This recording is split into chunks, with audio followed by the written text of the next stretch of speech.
بسم اللہ الرحمن الرحیم۔ قیامت کا منظر اور اس کے ہولناک مناظر اور قیامت کی نشانیاں کا پارٹ 3 آج ہم آپ کے ساتھ بیان کریں گے۔ تو شروع کرتے ہیں آج۔ اس سے پہلے ہمارے چینل کو لائک، شیئر، کمنٹ کریں اور سبسکرائب ضرور کریں تاکہ جو بھی نیکسٹ ویڈیو آئے آپ تک سب سے پہلے پہنچے اور نوٹیفیکیشن آپ کو مل جائے۔ آپ لوگ نوح علیہ السلام کے پاس چلے جاؤ۔ لوگ حضرت نوح علیہ السلام کی خدمت میں حاضر ہوں گے اور اپنا مدعا بیان کریں گے۔ حضرت نوح علیہ السلام بھی یہی کہیں گے کہ آج میرا رب اتنے غصے میں ہے کہ اس سے پہلے کبھی اتنا غصے میں نہیں تھا اور نہ ہی آئندہ کبھی اس طرح غصے میں آئے گا۔ میں نے دنیا میں اپنی قوم کے لیے بد دعا کی تھی جس کے نتیجے میں وہ ہلاک ہو گئی تھی۔ آج مجھے اپنی جان کی فکر ہے، میں سفارش نہیں کر سکتا۔ تم لوگ ابراہیم خلیل اللہ علیہ السلام کے پاس چلے جاؤ، وہ سفارش کریں گے۔ لوگ اللہ کے پیغمبر جد رسول حضرت ابراہیم خلیل اللہ علیہ السلام کی خدمت میں حاضر ہوں گے اور عرض کریں گے، آپ علیہ السلام اللہ کے نبی اور اس کے خلیل ہیں۔ آپ علیہ السلام اپنے رب کے حضور سفارش کر دیں۔ آپ دیکھ رہے ہیں ہماری کیا حالت ہو رہی ہے۔ حضرت ابراہیم علیہ السلام بھی وہی بات ضرور فرمائیں گے جو حضرت آدم اور حضرت نوح علیہ السلام نے کہی تھی۔ آج میرا رب اس قدر ناراض ہے کہ اس سے پہلے کبھی اتنا ناراض نہیں ہوا اور نہ اس کے بعد ہوگا۔ میں نے دنیا میں 3 جھوٹ بولے تھے جس وجہ سے آج مجھے اپنی جان کی فکر ہے، کہیں اللہ تعالیٰ بات پرس نہ کر دیں۔ لہذا تم لوگ حضرت موسیٰ علیہ السلام کے پاس چلے جاؤ۔ لوگ موسیٰ کلیم اللہ علیہ السلام کی خدمت میں حاضر ہوں گے اور عرض کریں گے، اللہ تعالیٰ نے آپ علیہ السلام سے ہم کلام ہو کر سارے لوگوں پر آپ علیہ السلام کو فضیلت دی۔ آپ دیکھ رہے ہیں ہماری کیا حالت ہو رہی ہے۔ آپ اپنے رب کے حضور سفارش پیش کریں۔ حضرت موسیٰ الانبیاء فرمائیں گے، آج تو میرا رب اس قدر غصے میں ہے کہ اس سے پہلے کبھی نہ ہوا اور نہ بعد میں ہوگا۔ میں نے دنیا میں ایک آدمی کو قتل کیا تھا جس کی وجہ سے مجھے اپنی جان کی فکر ہے، لہذا میں سفارش نہیں کر سکتا۔ تم لوگ عیسیٰ علیہ السلام کے پاس چلے جاؤ۔ لوگ اللہ کے پیغمبر حضرت عیسیٰ روح اللہ علیہ السلام کی خدمت میں حاضر ہوں گے اور عرض کریں گے، آپ اللہ کے رسول ہیں اور اس کا فرمان ہے، اللہ کی روح ہیں۔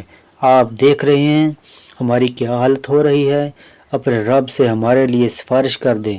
حضرت عیسیٰ روح اللہ علیہ السلام وہی جواب دیں گے کہ آج میرا رب اس قدر غصے میں ہے کہ اس سے پہلے کبھی نہ ہوا اور نہ آئندہ ہوگا۔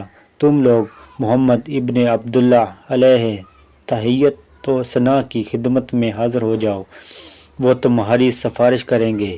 لوگ سید الانبیاء رحمت للعالمین شفیع المسلمین کی خدمت میں حاضر ہوں گے اور عرض کریں گے، آپ صلی اللہ علیہ وآلہ وسلم اللہ کے رسول اور خاتم الانبیاء ہیں۔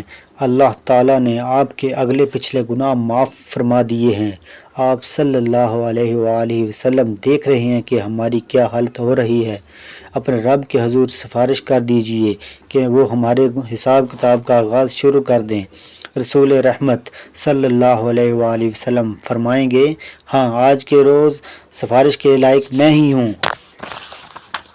چنانچہ آپ صلی اللہ علیہ وآلہ وسلم کو میدان حشر سے شفاعت کے بلند ترین مقام محمود پر پہنچا دیا جائے گا جو جنت میں عرش الہی کے نیچے ہوگا۔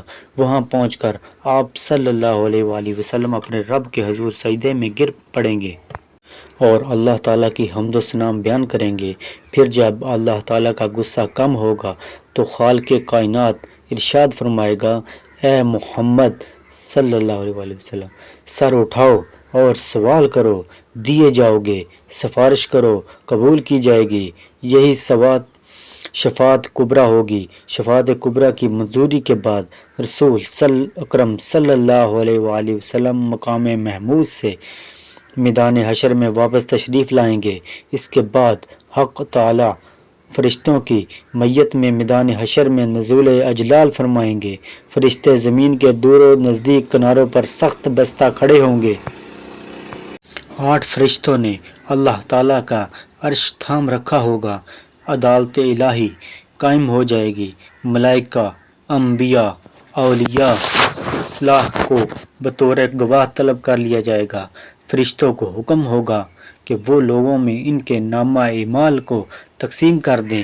اہل ایمان کو سامنے اور دائیں ہاتھ میں نامہ اعمال دیا جائے گا اور کفار و مشرکین کو پشت کی طرف سے بائیں ہاتھ میں نامہ اعمال دیا جائے گا۔ نامہ اعمال پر نظر ڈالتے ہی ہر آدمی کے سامنے اس کی ساری زندگی پیش ہو جائے گی۔ بھولے بسرے ساری یادیں تازہ ہو جائیں گی۔ اہل ایمان کے روشن چہرے کچھ اور بھی روشن اور تر و تازہ ہو جائیں گے اور وہ خوشی خوشی دوسروں کو اپنا نامہ اعمال دکھائیں گے اور کہیں گے، آیت ہے، لوگو آؤ میرا نامہ اعمال پڑھو۔ کفار و مشرکین کے چہرے کی سیاہی میں اور بھی کچھ اضافہ ہو جائے گا۔ ذلت ان کے چہروں پر چھا جائے گی۔ حسرت و ندامت سے وہ اپنے ہاتھوں کو چبائیں گے اور کہیں گے، کاش میں اپنا نامہ اعمال نہ دیکھتا۔ آیت ہے، میں اپنا نامہ اعمال نہ دیکھتا، اس کے بعد مجھے اپنا نامہ اعمال دیا جاتا، اور کاش میں نہ جانتا کہ میرا حساب کیا ہے۔ کفار و مشرکین نامہ اعمال کو دیکھیں گے اور تعجب سے کہیں گے کہ کیسا عجیب و غریب نامہ اعمال ہے جس میں ہر چھوٹا بڑا عمل لکھا ہوا موجود ہے۔ ہائے ہماری کم بختی، یہ نامہ اعمال کیسا ہے جو چھوٹے سے چھوٹا اور بڑے سے بڑا عمل ایسا نہیں جو اس میں شامل نہ ہو۔ اعمال ناموں کی تقسیم کے بعد سوال و جواب کا سلسلہ شروع ہوگا۔ اللہ سبحانہ و تعالیٰ جس سے چاہیں گے بغیر کسی ترجمان کے براہ راست سوال کریں گے۔ سب سے پہلے مشرکوں سے پوچھا جائے گا کہ انہوں نے شرک کیوں کیا۔ مشرک انکار کر دیں گے اور اللہ تعالیٰ کی قسم کھا کر کہیں گے، ہم نے کبھی شرک نہیں کیا۔ اللہ تعالیٰ کرامن کاتبین کو گواہی کے لیے بلائیں گے۔ وہ مشرکوں کے شرک کی گواہی دیں گے، لیکن مشرک پھر انکار کر دیں گے۔ شرک سے بھرپور کرامن کاتبین یاد کیا ہوا نامہ اعمال ان کے سامنے رکھ دیا جائے گا۔ مشرک ان سے بھی انکار کر دیں گے۔ پھر اس دور کے انبیاء اولیاء کو گواہی کے لیے بلایا جائے گا تو وہ ان کی گواہی دیں گے، لیکن مشرک اس سے بھی انکار کر دیں گے۔ پھر قبر یا مزار کی وہ جگہ جہاں شرک کیا جاتا تھا گواہی کے لیے لائی جائے گی، وہ بھی مشرکوں کے شرک کی گواہی دے گی، لیکن مشرک ان کا بھی انکار کر دیں گے اور اللہ تعالیٰ سے مخاطب ہو کر کہیں گے، یا اللہ کیا تو نے اپنے بندوں کو ظلم سے پناہ نہیں دی؟ اللہ تعالیٰ ارشاد فرمائیں گے، ہاں میں نے اپنے بندوں کو ظلم سے پناہ دی۔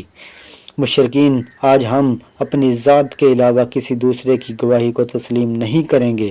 اللہ تعالیٰ ان کی زبانوں پر مہر لگا دیں گے، ان کے اعضاء کو بولنے کا حکم دیں گے۔